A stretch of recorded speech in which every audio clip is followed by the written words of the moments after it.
আসসালামু আলাইকুম সবাইকে। তো একটু পরে সুরাত ছুটি হয়ে যাবে, আমি আনতে যাব। ওই মুহূর্তে দেখি অনেক জোরে বৃষ্টি নামছে। সকালবেলাও যখন বের হব তখন দেখি বৃষ্টি হয়, আনতে যখন যাব তখনও দেখি বৃষ্টি হয়। তো যাই হোক, আসার পরে আজকে আমি ঝটপট রান্না করছি একটু চিংড়ি মাছ দিয়ে পুঁই শাক, একটু কাচকি মাছ রান্না করছি আর গরু মাংস রান্না করছি। তো সুরা বাবা আজকে আসবে, ব্যাক করবে। তো সাথে হচ্ছে সুরা বাবার খালাতো ভাই আসবে, নাহিদ ভাইয়া। তো তাদের জন্য একটু রান্না করলাম।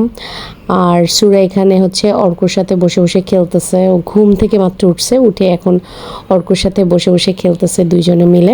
কে আগে মিলাচ্ছে, সুরা না অর্ক?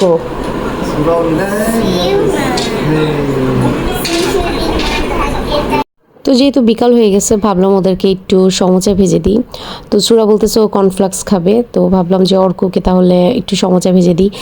তো একটু আগে মৌরি আপু ফোন দিল, আমার খালাতো ননদ, বললো যে নাহিদ ভাইয়ের বেবিটা আসতেছে।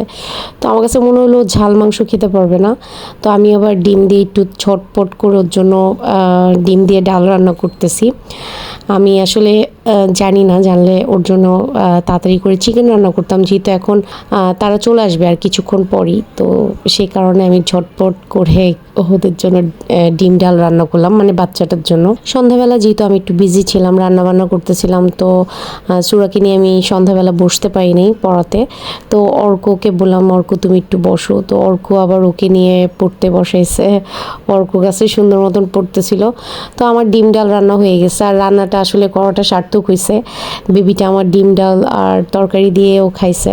সে এসে আমার হাতেই খাইছে এবং আমাকে বলতেছিল যে তার ডিম খুব পছন্দ এবং তার গোশত খুব পছন্দ। তো যেহেতু বাইক দিয়ে আসতেছে, তো রাস্তায় বৃষ্টি ছিল, একটু থেমে থেমে আসতেছিল। তো আস্তে আস্তে প্রায় 12টা বেজে গেছে। তো সে এসে একটু খেলাধুলা করতেছিল, আর সুরা তো ঘুমায় গেছে, তার সাথে সুরার দেখাও হয় নাই। তো পরের দিন স্কুল থেকে আসার পরে এই যে সুরা আর ও হচ্ছে একটু খেলাধুলা করতেছিল। তো সে যখন আসে বাসায়, তো সুরার অনেকগুলা খেলনা দেখে সে বলতেছিল, চাচি আমি কি এটা একটু ধরতে পারি, আমি কি এটা একটু নিতে পারি। মানে কি কিউটভাবে সে পারমিশন নিচ্ছিল, যাই ধরতেছিল সে আগে পারমিশন নিচ্ছিল। মাশাআল্লাহ, খুব লক্ষ্মী একটা বাচ্চা। তুমি আমাদের বাসায় এনজয় করছো? আমাদের বাসায় তোমার ভালো লাগছে? সুরা, সুরা ওকে জিজ্ঞেস করো, আমাদের বাসায় ভালো লাগছে?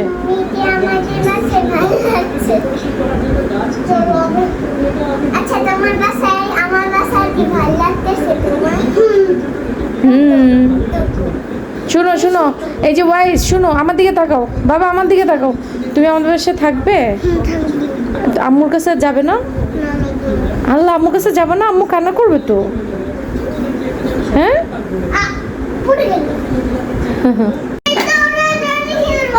দৌড়াদৌড়ি খেলবা?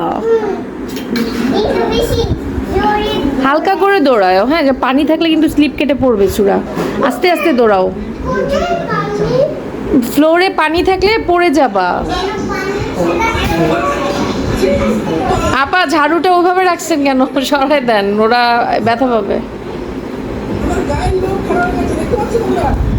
দাঁড়ান, এগুলো এটা উঠাই দেন, ফ্যানটা বন্ধ করে দেন, তারপরে ঝাড়ু দেন। মাথা ঘুরাবে, দেখো।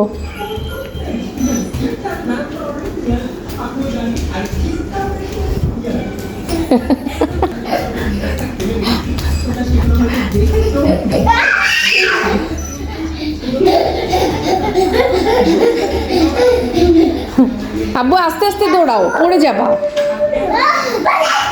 আস্তে আস্তে আস্তে আস্তে আস্তে পড়ে যাবা, পড়ে যাবা। আচ্ছা, আস্তে করে দৌড়াও।